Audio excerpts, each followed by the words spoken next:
raining. I haven't made one of these car videos in a long time.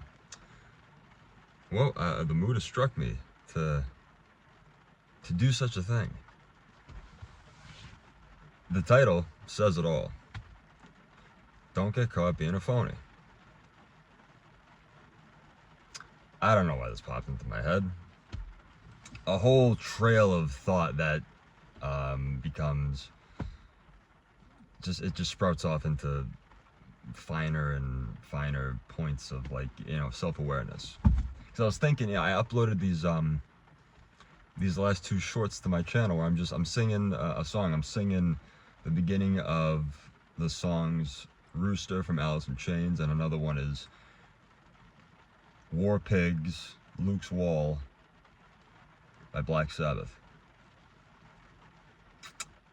And, you know, in order for me to have done that, what I had to do, and in order for me to sing in general, which I haven't exposed much of that side of myself on this channel, that I enjoy singing. And I'm not saying that I'm any bit good or even decent at it. And I thought of that in my head. I thought, well, you do think you're somewhat good because you went ahead and you uploaded it. You uploaded it because you thought it was so good, because I had to be fair with myself. This is what I mean about not being a phony.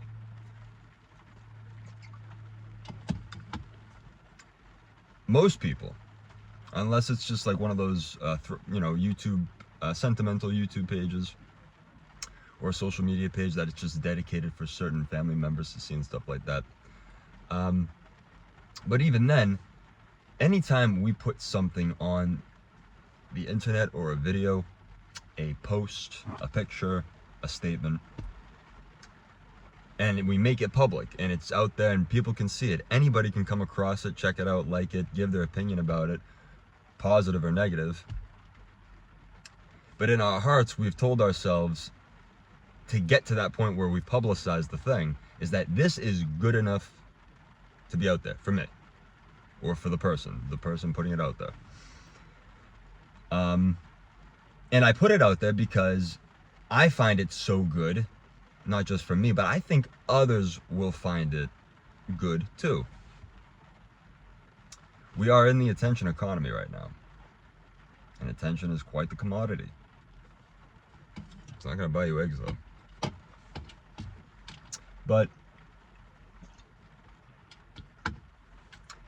I'm always, not always, moments before I filmed this video, that I thought, the one time, right?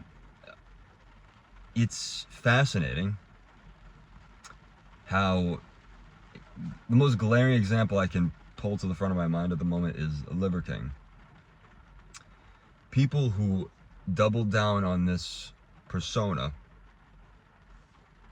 well, to them it's not a persona, it's who they truly are, and they sell it to people, their audience, which is a dangerous thing in and of itself.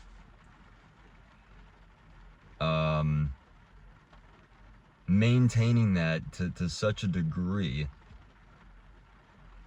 knowing that you're living a lie, knowing it. Whether it had become pathological for Liver King at a certain point or not, and he truly just sociopathically just believed he was in the right.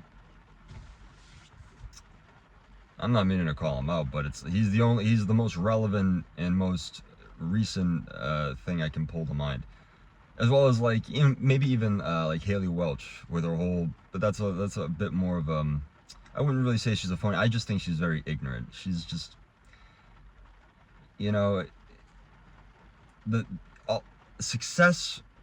rush of success that reached Haley Welch as a result of a phrase that she had said, likely somewhat under the influence to some degree, and it became viral. It was not handled responsibly, just the same as it was acquired in the first place. It's just not, never goes down, it's whatever. But, and then there's you take someone like that. I'm going to divert for a second because I'm going to lose this thought and it's never going to come back. But you take someone like Haley Welch. I understand she comes from a modest, somewhat of a hard-working background. But she got so much more caught up in the hype of what was happening to her that she wasn't estimating the costs and the consequences and the damages, the things that she would become entangled in, the things that would come to overcomplicate her life. And I mean, I can't speak to how she's handling it, but I can't assume that it makes someone's life, it keeps it at the same level of ease when you're in the middle of a situation like that you didn't care to look into, was whether or not it was legitimate or, and that's an issue. That's an issue, because Haley Welch is not going to be the last Haley Welch. There's going to be others to follow, and who will fall even more tragically. Shame to say, but just statistically, that's what we can be confident about. Not hopeful, but confident. You'd like it to be the other way, but people just don't learn. And people may not even initially want the attention, but they find what it's bringing them, and then they just kind of hop on board, and they kind of just like let other people take the ropes. You know, people that are doing a lot of coke or whatever the fuck, I don't know. But there's to maintain it, so I'll go back to the Liver King, you know, to maintain what he was trying to maintain. And this whole thing about the 10 tribal ancestral doctrine notes, whatever the fuck it was, eating just raw organ meat from animals and whatever, it's claiming that his body and his fitness is all thanks to this and only this, and then all that, everything came out. And then his apology, he was on Flagrant 2. I don't even know if he did an apology, but I remember he was on Flagrant 2. They gave him some airtime. And it's just, it's sad, man. It's sad. You see this guy here, and he got caught red-handed. Proceeds to go out into the internet on various platforms, stands behind, just doesn't admit wrong. Just, admits wrong, says like, yeah, he shouldn't have done it, blah, blah, blah, but there's always a but. It's like, no, you fucked up. I fucked up. I hope you can forgive me. Just, and it's like, what sort of example are you trying to set for those who had looked up to you? That this is an acceptable route. You're gonna scapegoat this, or you're gonna fucking pass off the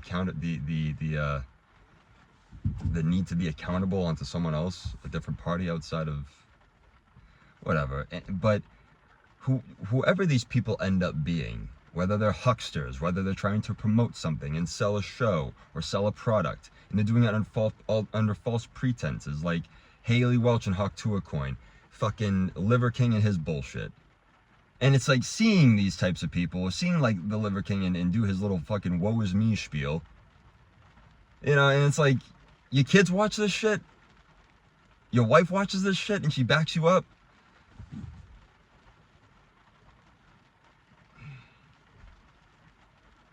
And to maintain it, to just go a degree further after being exposed, it's like it's like you're always telling people, I wear clothes all the time, but no one sees you, but you're always naked. And then someone pulls away the veil. And it's like, I don't even know what I was trying to go with there. I had no idea where I was going. I thought it was all lined up in my head perfectly. And just once I figured out it wasn't going anywhere, I was like, I can just delete that, right? I can just click it. I'm not gonna. It's just, don't get caught being a phony. The analogy didn't work. I fucked up. I take accountability for it. I don't know where it was going. I'll try to rework it in my head and bring it up later on when we're talking about something completely outside of this. About 10 minutes in. You still here? You've got just as much time in your hands as I do, I guess. These are awful. This is terrible for you. I drink them because they're delicious and they do energize me. I don't recommend anybody drink them though. There's just no need for it. 61 grams of sugar. That's 122% of your daily value of sugar, apparently, according to this.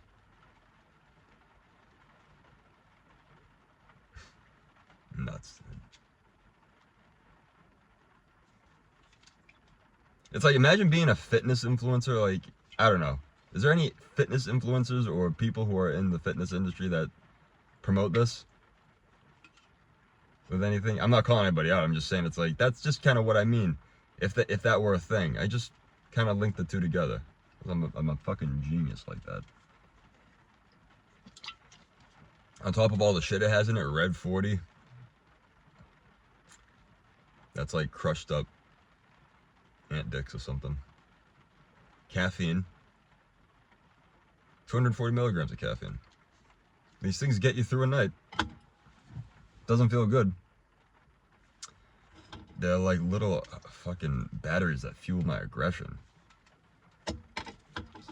Terrible.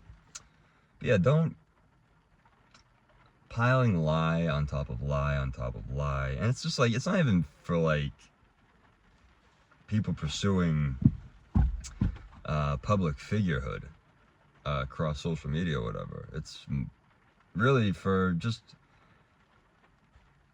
everyday interactions, your relationships, the ones that are most dear to you, and serious ones. And you know, I guess it's funny because I thought of this too.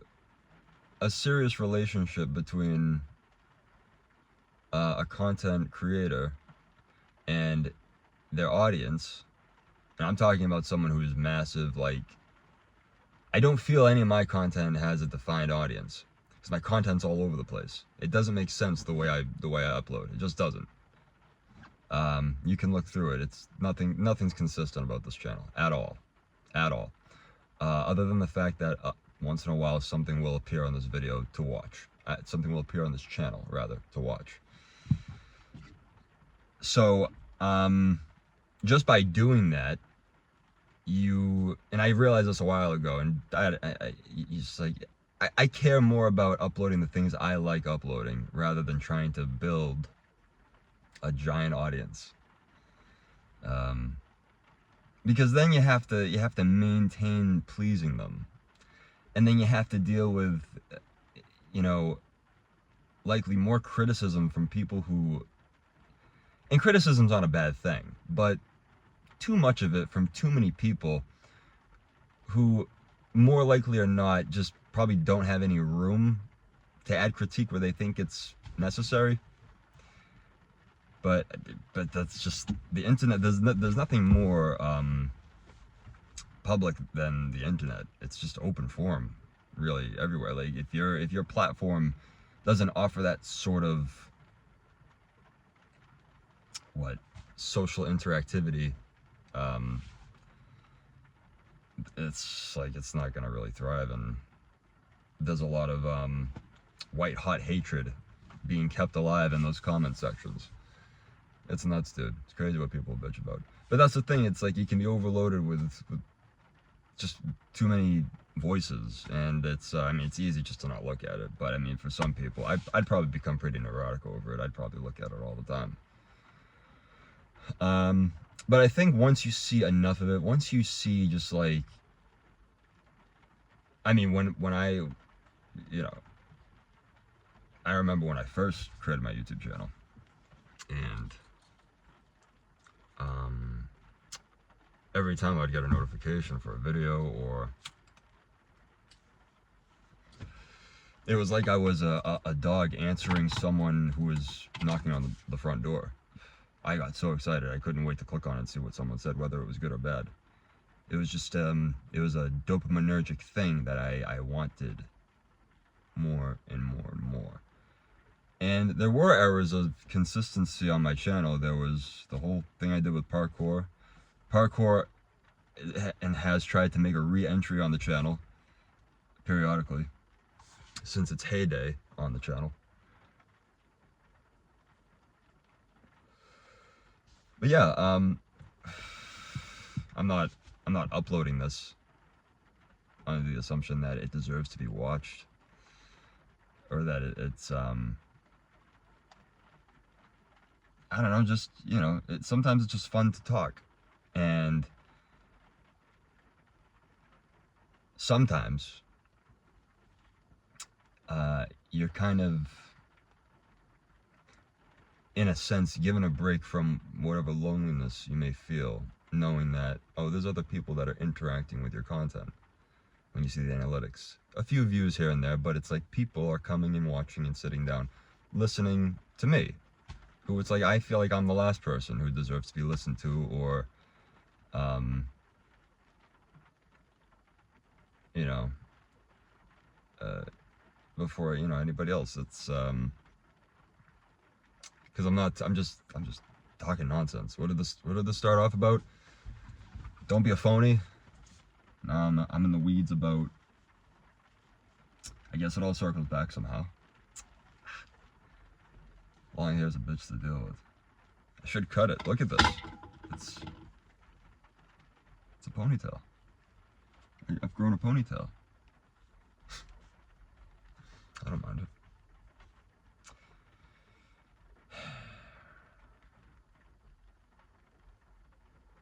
Rain is nice.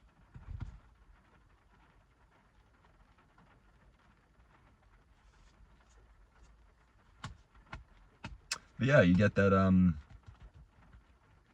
it's a nice sense that there's like a, there's something on the tip of my tongue that sounds like a good way to put it. Like a transient community. You know? It's like everybody's just always coming and going. It's not officially a thing. But people are passing in and out, and it's keeping like the flow alive. It's like a transient community, and you feel it in that way, because you feel when it ebbs, and you feel when it ebbs and flows.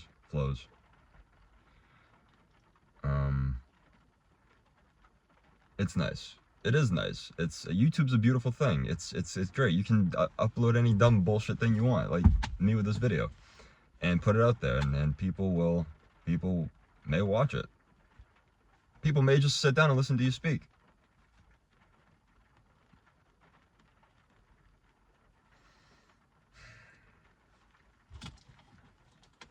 It's nice to have that outlet, though.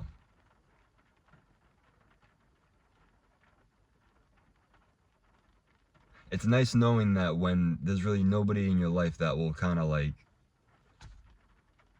tolerate the patience and thoughtfulness to have discussions with you, you can always just ramble into your phone, which most people have, and they can just upload it.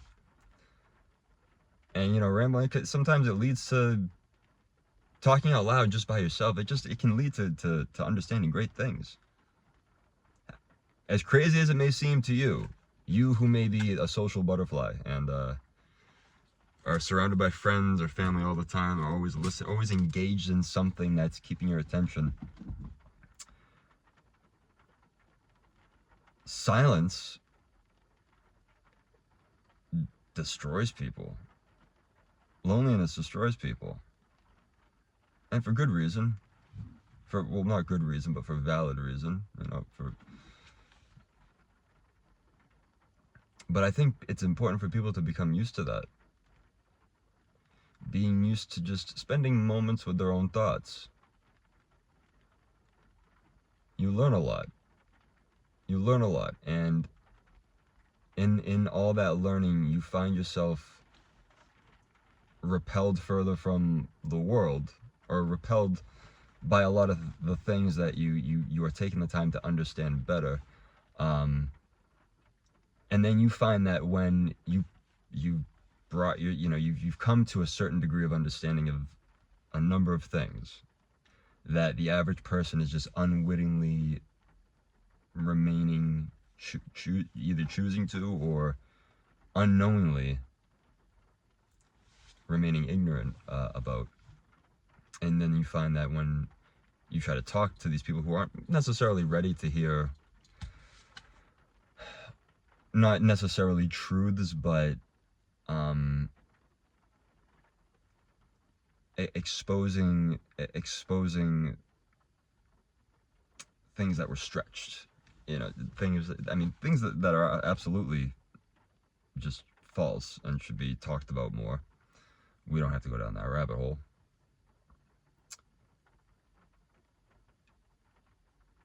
You'll find that they begin to feel repelled by you. I understand not most people just don't want to talk about or don't have the time to talk about heavy shit.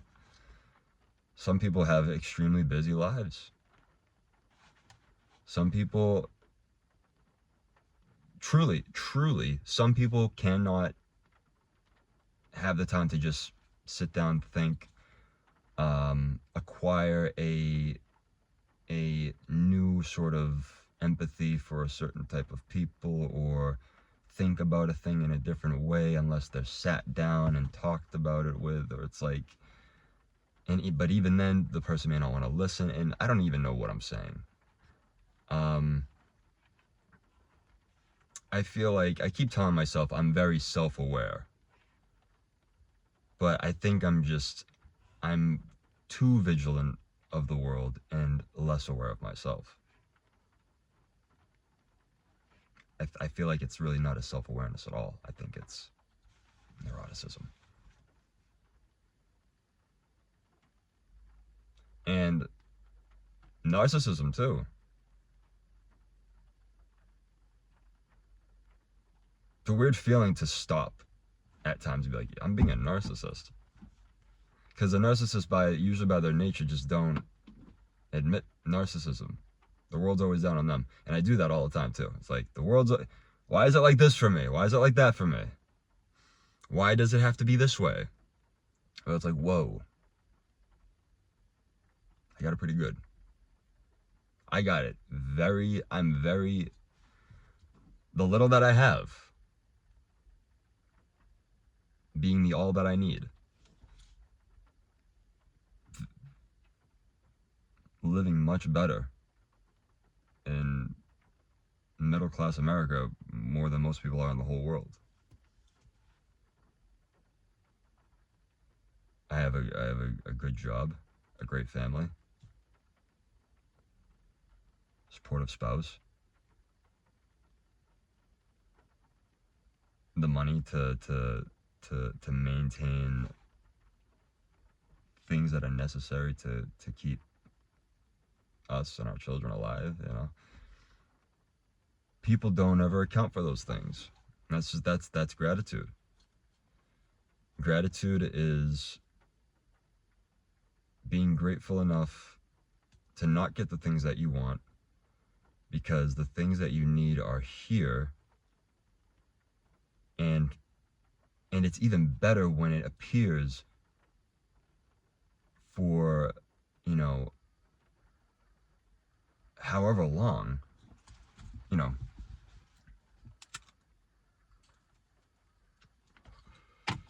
as far as it seems, it's quite secure in its abundance, in its reliability to be there as a thing that's needed.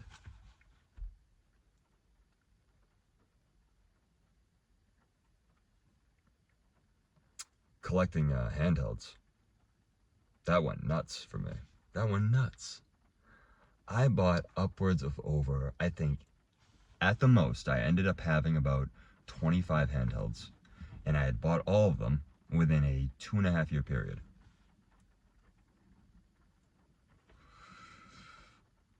What fueled this?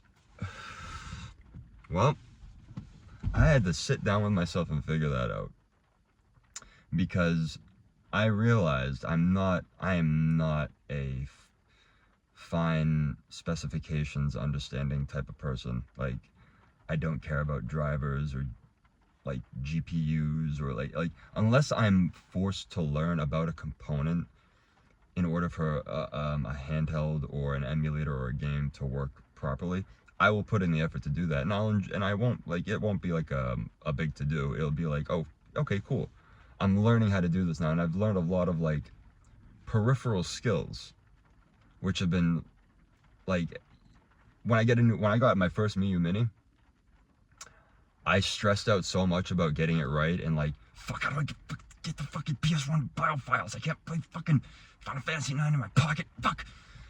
And I was freaking out, my games aren't working. But after just having so many iterations of like various different operating systems and functionalities, emulators, whatever, different devices from different companies,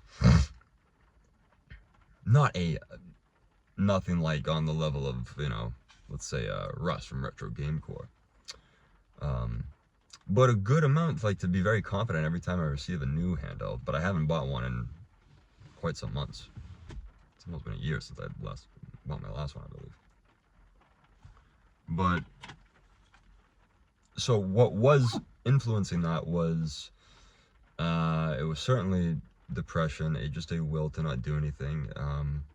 Small percentage was a chase for nostalgia. I say small percentage because my eyes were always bigger than my stomach. I would get these things set up and I would go to play a game or two, and it was either because, like, I either gave myself too many options at one time, or I always had a somewhat underlying adult guilt about playing, you know, a little video game when it's like I have like kids that need me, or like even if they've gone off to bed and it's like I have free time to myself, it's something about me just won't feel good about it, because it's like, you should be doing something more productive. This isn't making your kids' lives better. It's not making your life better. It's like, I beat the shit out of myself for whatever reason when I play a handheld. But I've gotten better at that. I certainly have gotten better at that. But the thing I loved the most, and the thing I never really felt guilty about, was the setup and the tinkering. And later on, when I bought less and less handhelds, I got into modding, reshells, and new buttons, and you know, getting an original Game Boy Advance custom shell, custom chrome buttons. I should post a picture of it and show you. The thing is beautiful. It's so gorgeous. With the capability to be charged via USB-C. Get them on AliExpress. Fair price. Has a brightness module, touch module at the top, which is, like, I didn't know about.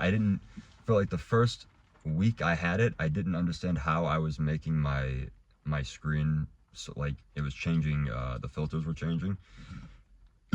Excuse me. Everything was it was fucked. No, not everything was fucked. It was just the brightness. I didn't know where it was coming from. So it was like, one day I just tapped the top and I realized, oh, I've been changing like that, just not knowing. So that's that. However, oh man, use some water. I have to end this soon. I'm getting parched. Oh.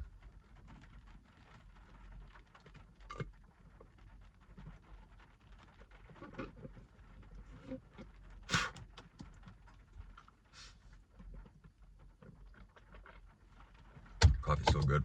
I put a you know, raw cones. I put one of the filters in the straw, just, you know, for shits and giggles. And that's what you saw me pull out of the straw. Spit. What's that? But so yeah, GameCube's awesome. What are we talking about? Fuck, dude.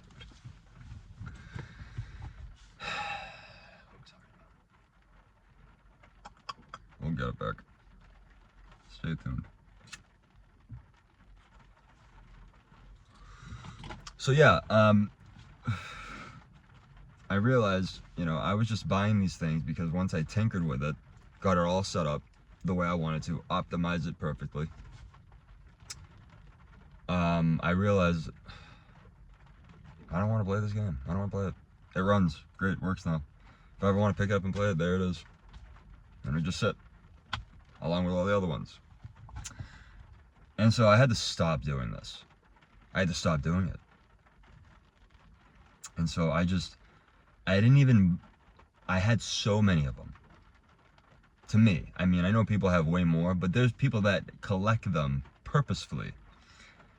They intentionally collect them for a good reason, because they have a dedicated interest in, like, most, if not all, aspects of SBC gaming. Is that what it is? Handheld gaming. Me, I just wanted something to do, and handhelds were a fun enough thing. So, but I did keep a good number of them, but I kept all the ones that I could dedicate a system to, along with, like, you know, all the other capabilities, because I have, like, an Odin 2, a Steam Deck, a Retroid Pocket 5, a PS Vita. You know, those are my heavy hitters right there.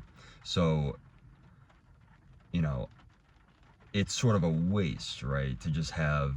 I got the RP5 GameCube colorway because I was so afraid first buying it, because the pre-renders of what it looked like on the Retroid website, very iffy at first, very iffy. So beautiful though, so fucking gorgeous, this device. And the screen on it,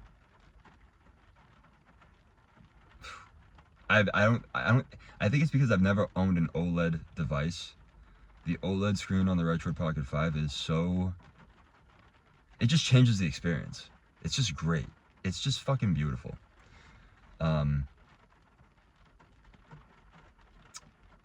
I think they should have made it a little bit taller. Just a little bit taller. A little bit taller. I don't think that's a popular opinion, but I feel like it was just too small. Not too small. It's a good size. It's a good size. I just need to get a grip for it. That's it. The size of it, like, the screen is, it's just, that's it.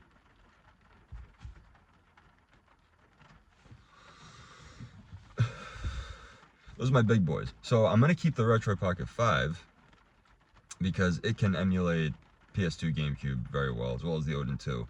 But I want it to be very gimmicky with them. My Odin 2 is going to be my dedicated PlayStation machine. PlayStation 1, 2, PSX Play, where I can remotely play my PlayStation 5 on it. Android gaming as well. And then the Retro Pocket 5 is for GameCube and Wii. To some people that might seem like a waste, because it's like you're wasting the experience on a device that is a lesser entity. It was like the Odin 2 is very powerful still. Retro Pocket 5 doesn't knock it out of league simply just existing. Doesn't. Odin 2 is still a very powerful, worthwhile having device in 2025. And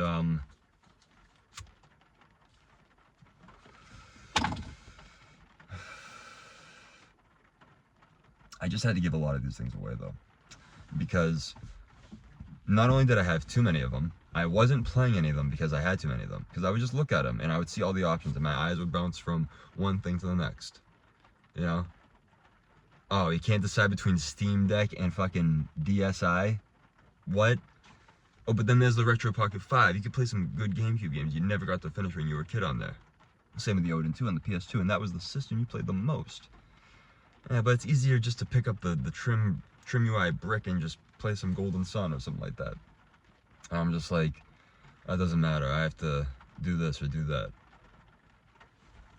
And so, you know, I had just a bunch of e-waste ones. Bunch of e-waste. And so, I think I gave away about 13 of them altogether, including 3 DSs I had. 3. And I got them all in a relatively short amount of time. I think I got all of them within 3 weeks of one another. Nuts. And that's because I was going nuts over the DS because I never had a DS younger. I could have got one. I got a 3DS, a new 3DS XL later on in life, but I only ever played Majora's Mask, which I'll say is just lackluster experience compared to the 2-ship 2 Harkinian port. Whoa. That is a, if you're a Zelda fan and you haven't heard of this mod, do yourself a favor, find some way to set up emulation, run this game, run Legend of Zelda Majora's Mask, and install this mod over it.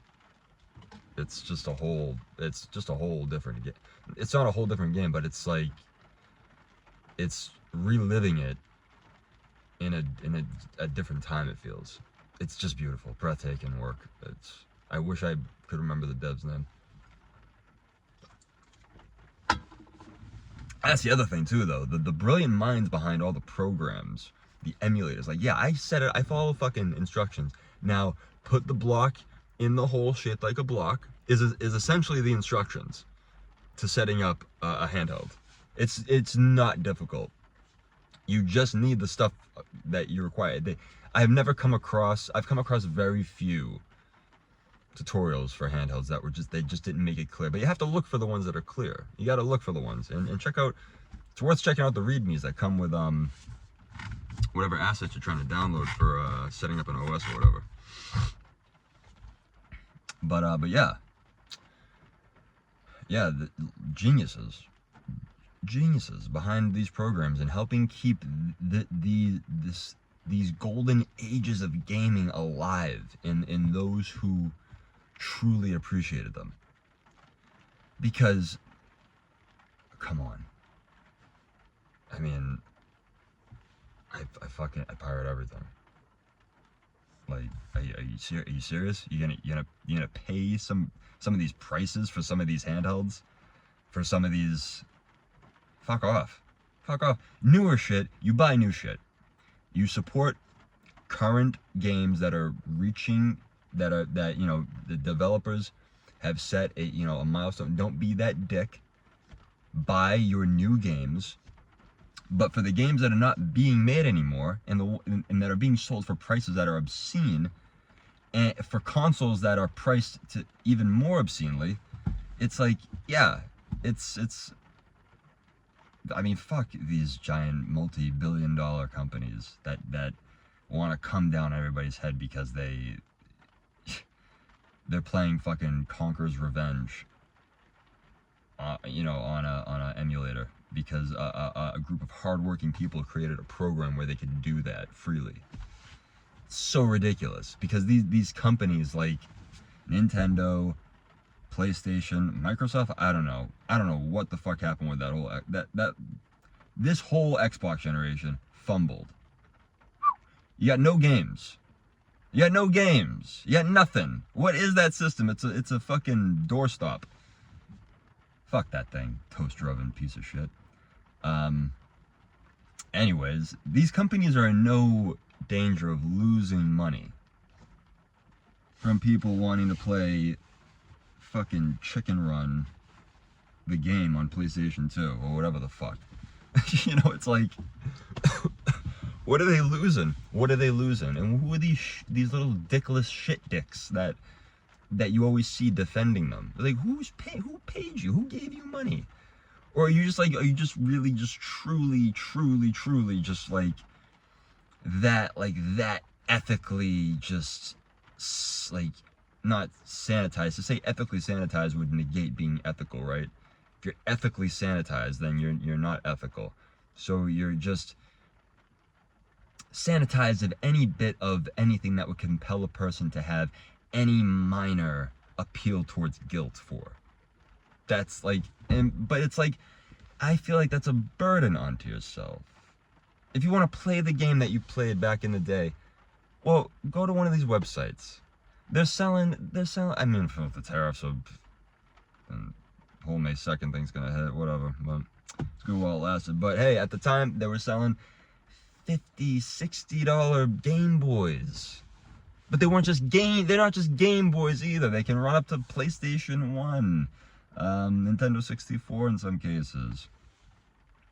Handhelds are the way to go. Emulation is the way to go because people have, there's just an expectation from a lot of game developers, it seems, nowadays. I'm not talking about the indie devs. Indie devs, they do it right a lot of the times.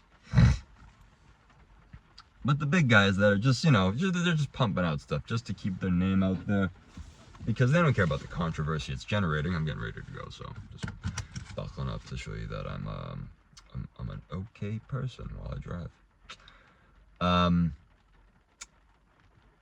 However, it will affect them in the long run because more and more people. I haven't touched my PlayStation 5. I haven't touched it. There's some good games out there. I know that. I'm not saying there isn't. But I've been so pulled in by handhelds that it's caused me to neglect my high-end PlayStation 5. And it's the right game. Kingdom Hearts 4, but like a better Kingdom Hearts 2, if that's brought to the PlayStation 4 successfully, 5 rather successfully, Kingdom Hearts 4 like that, the way I envision it in my head, that I will be glued to that thing. What do you mean a handheld? Yeah, throw them out. I don't care. What are they? I don't have any. That's what has to happen. So it's been fun talking to you. It's almost been 45 minutes now. So I still believe in God. What? I didn't bring it up the whole time. I'm not doing so well with it though. I've wandered quite far from my faith. I still believe though. I do. And I've not cursed God for anything that I've encountered or experienced throughout the last number of months. And it's just things are just in a way, man. But I've not lost sight of God. I haven't wandered far from Him though.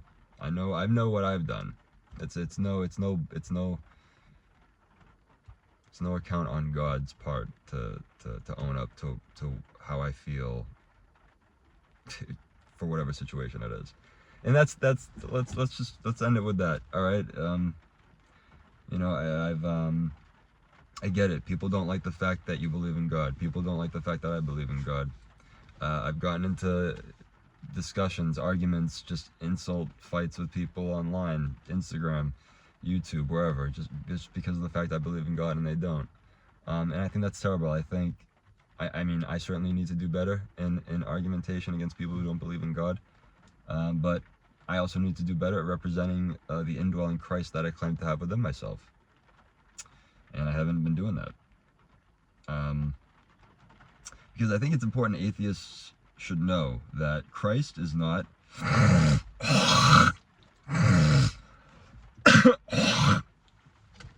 First of all, Christ is. Period. That's for starters. Christ is. But Christ is not every bad example of inhumanity throughout history that has called itself Christian and has done the horrific things that it has done in the name of God. A person can tell themselves anything. God told me to do this. The whole time I have believed in God, okay? God has never once told me to do anything. Okay, that's not how God works, first of all. So if you want to look to a psychopath's account of an interaction with God, because that's what psychopaths like to do. They like to scapegoat God for the wrongdoing they did. Well, God told me to do it. Don't you believe in God? It's like, yeah, I believe in God, but I truly believe in God. He's not going to tell you to kill anybody. And for what? For what? What did he tell you to kill that person for? He would tell you to commit a sin that you would just have to go to forgiveness for him for? That doesn't make any sense. That makes no sense at all. God certainly did not tell you to sin. God never tells a person to sin. If I do something wrong,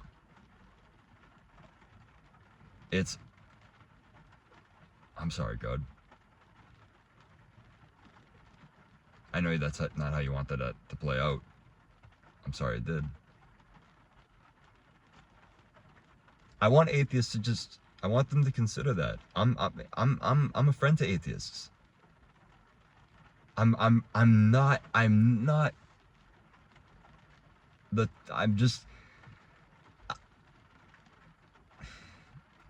that cartoonish depiction of what people think Christian is. I don't claim that I can bring someone to me and they can just automatically start speaking in tongues and call themselves rebellion or legion, and then I can compel a demon out of them. I don't think I'm capable of that. I don't think that if a person gives me money, that it helps me towards whatever it is God needs for me to do. I would never do that to anybody. And I certainly would never tell anybody to believe in God because I'm trying to sell them on something. I'm trying to tell people to believe in God because when you truly believe in the Lord Jesus Christ and you follow the edicts of this man God, you live a better life. Only if you do it and do it honestly. That's the only way it happens. Most of the time, I can't do that.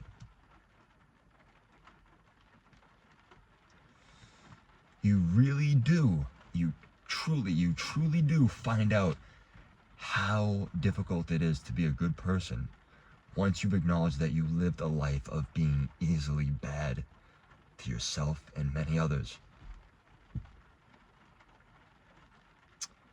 And that's part of the reason why I've wandered from God right now.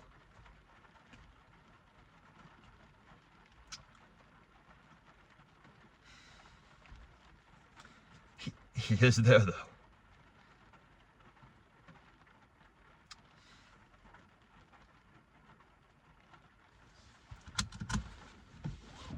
He's there always. I don't care how bad my life gets. I'm making the decisions. I'm at the wheel of my own life. Not God. Don't you understand that? He gave you the free will. He gave you the wheel. And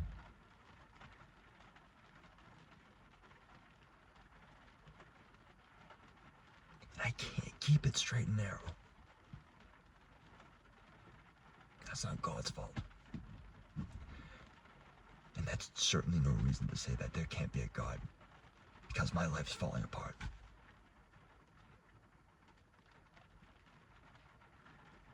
There is nothing I can think of that's more entitled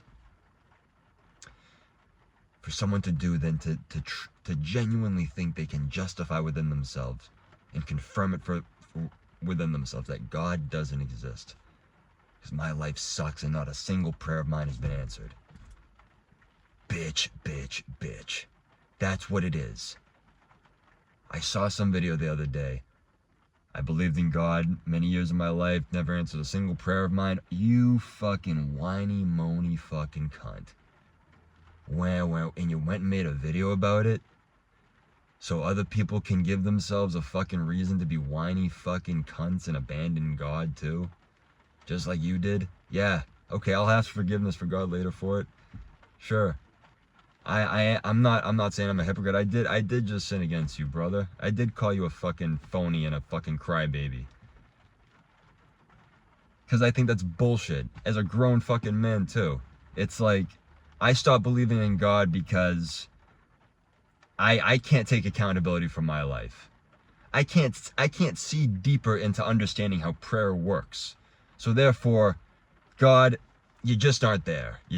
I guess because my fucking life is just the things that need to be answered to are just not being answered to. You must just fucking not be there. That's what you're saying. You think you're that important?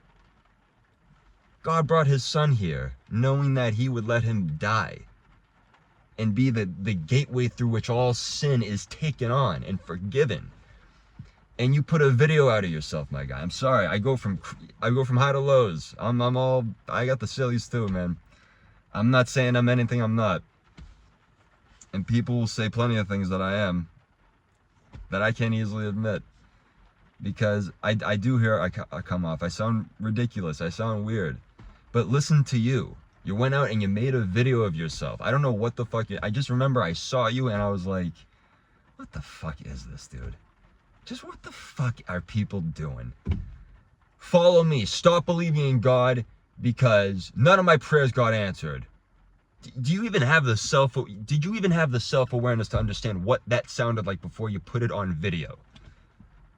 Whether or not it's like, I don't even think atheists should respect you, because I think atheists should look deeper and be like, okay, this guy just doesn't believe in God because he's a spoiled brat. He's not getting anything he wants because, well, he's not happy enough with what mom and dad gave him, what he needs. And it speaks volumes when it's like you're whoever the guy. I think he looked, I'll be charitable, I'll say mid-50s, but if I'm being honest, he looked 60 or so or older. And it's like, guy, endure the long suffering of life. You got a fucking, you're holding a phone a few inches from your face that's like hundreds of dollars worth of money this phone probably cost you. And you can make this video in a safe environment where you don't have to worry about being criticized, harassed for your views. I mean, except for me, I'm criticizing and harassing right now, you know, but it's like, is anybody, you have any fear? I'm certainly not going to like come out and find you because you think that way. I don't even know I don't even care to fucking find out who you are. But it's like, it's just the principle of what people are uploading. It's like, yeah, look what I'm uploading. But I'm contextualizing everything. I'm putting words behind everything I'm saying. I'm not just putting a few lines out there, a little fucking buzz clip that just circulates. You want to get this deep, you have to watch this long into the video. You have to have the attention span to listen to someone as unimportant as I am speak about things like this that really don't even matter. But to just reject God and just, I want to make a video, or I want someone to make a video. I want someone to find who that is, who's that griping, whiny old man about just giving up his faith in God, very proudly so, because his prayers weren't answered and this and that, blah, blah, blah.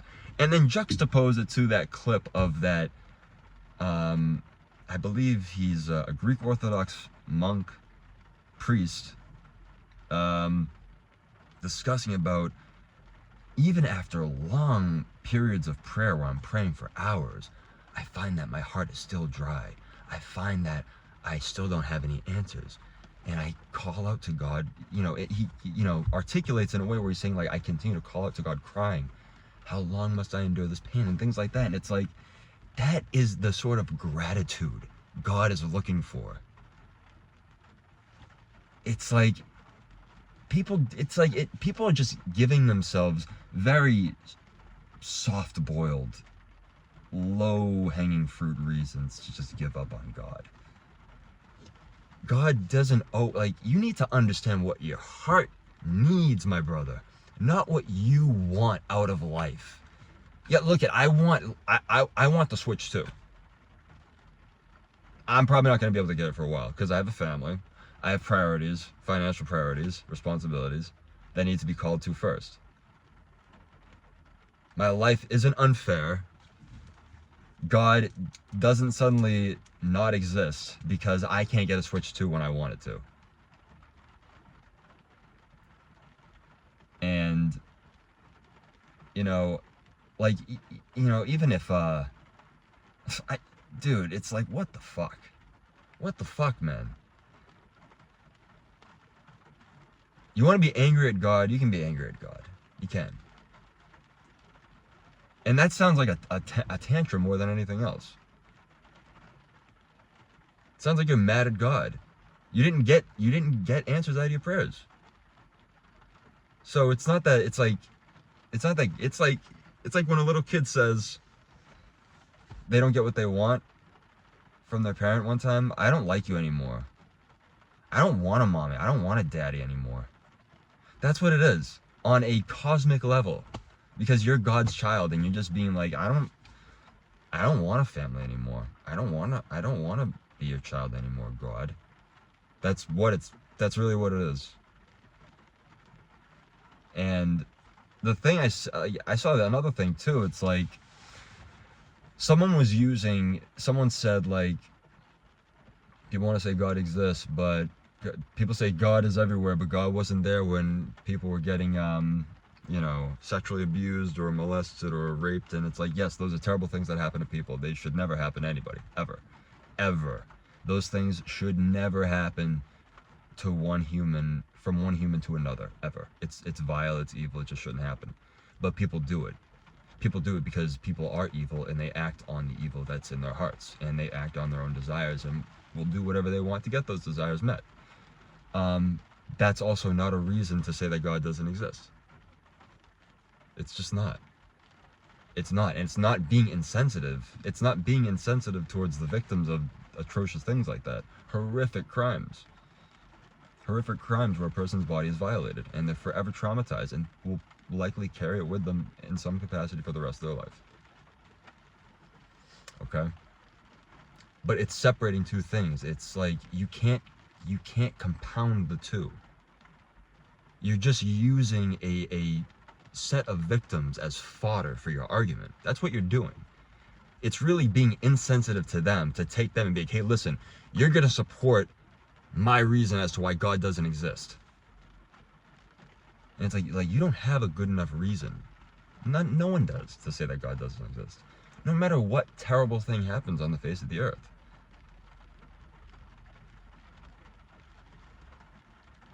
We should be thankful to God that there are ways that there are enough good people in this world that errors of evil eventually subside, because good does eventually rise.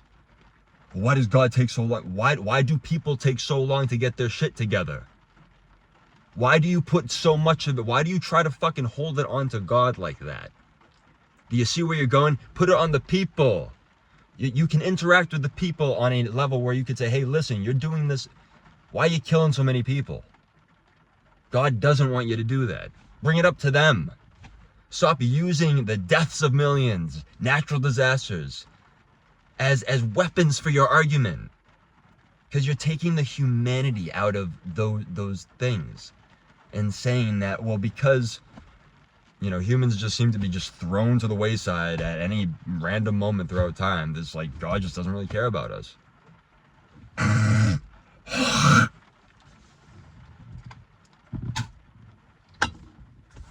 Listen to me. You run a program on a computer. Think of Earth as a program. All right?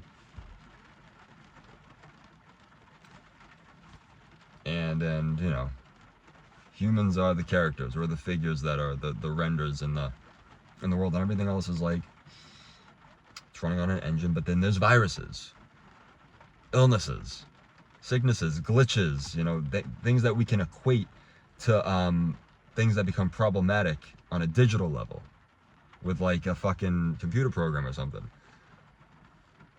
The Earth that is the program God created, it's like, it's perfect for us. Amid everything that can happen, amid the infinitude of ways you can die, it is a perfect place for us, because no other place can we live. And listen, the trees should be very happy we have trees, but sometimes they get struck by lightning, they fall down, they cause a fire, and the fire spreads. That just happens. Why'd you make the fucking trees so tall, God? Fucking healthy ass trees, fucking copious amounts of leaves and beautiful lush canopies giving off fucking oxygen throughout the whole entire world. Made them so they can catch on fire and shit?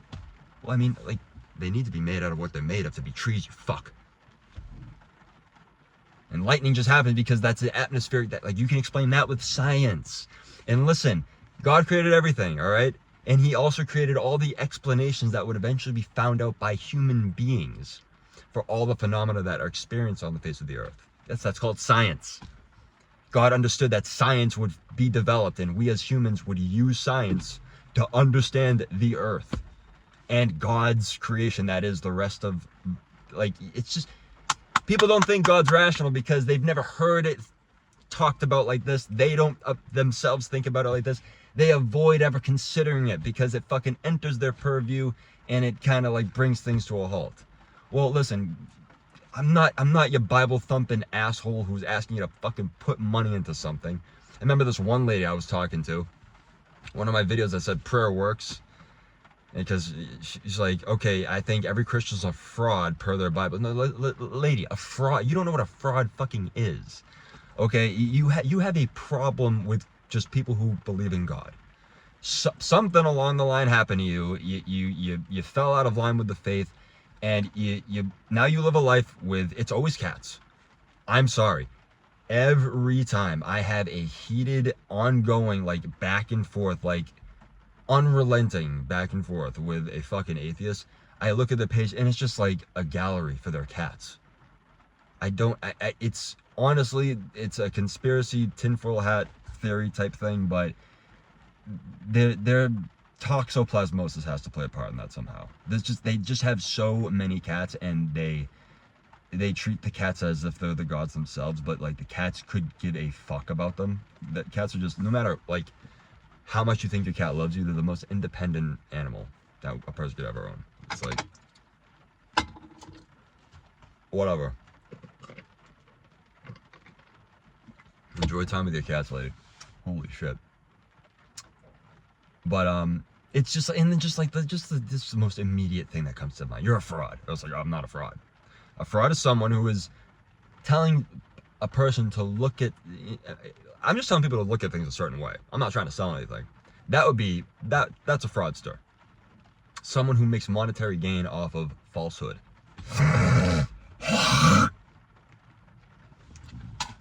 Man, I should get that checked out.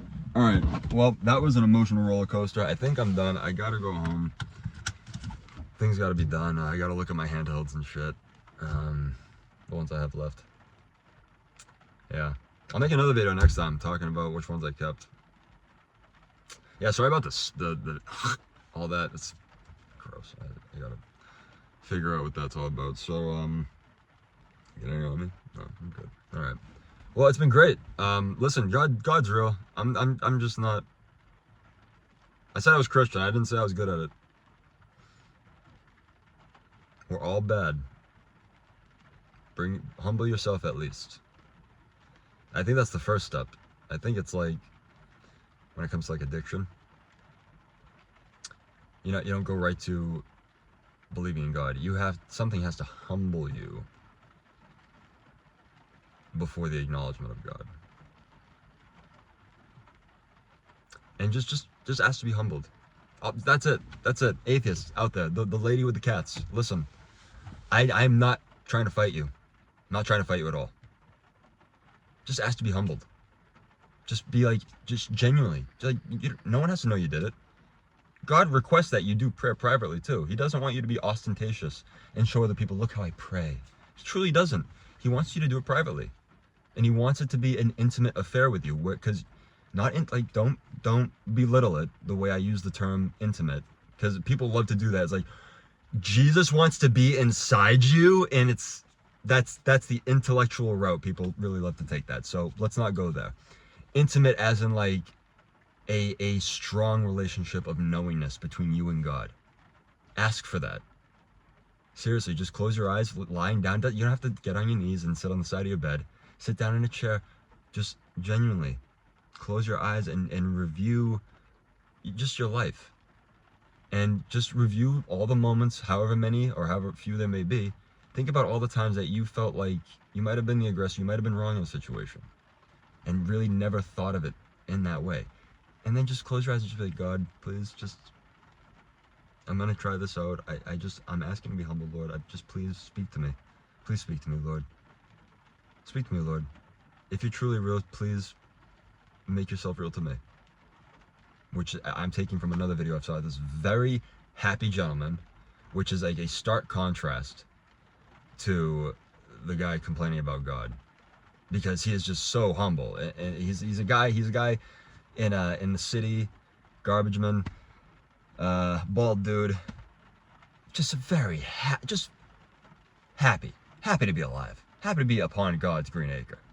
It's just, and he's like, why me? It's like, why me, God? It's like, because of you, dude. If only for you, then yeah, for you. It's just like, that's how God works. Stark contrast to the guy that was complaining about not believing in God. Oh, what a refreshing way to go out. But the guy was so, he said that, hey, if you're struggling with faith, just ask God, hey, if you're real, God, make yourself real to me. That's it. That's it. This was so great. I really enjoyed talking. Thanks for getting through this. I can't believe you're still here. That was a trip. Listen, people cry. I cried. You saw me cry a little bit. It's tough. But God is good. And I cried because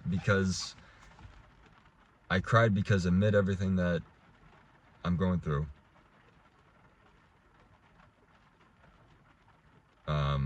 doesn't matter what it is, at least God.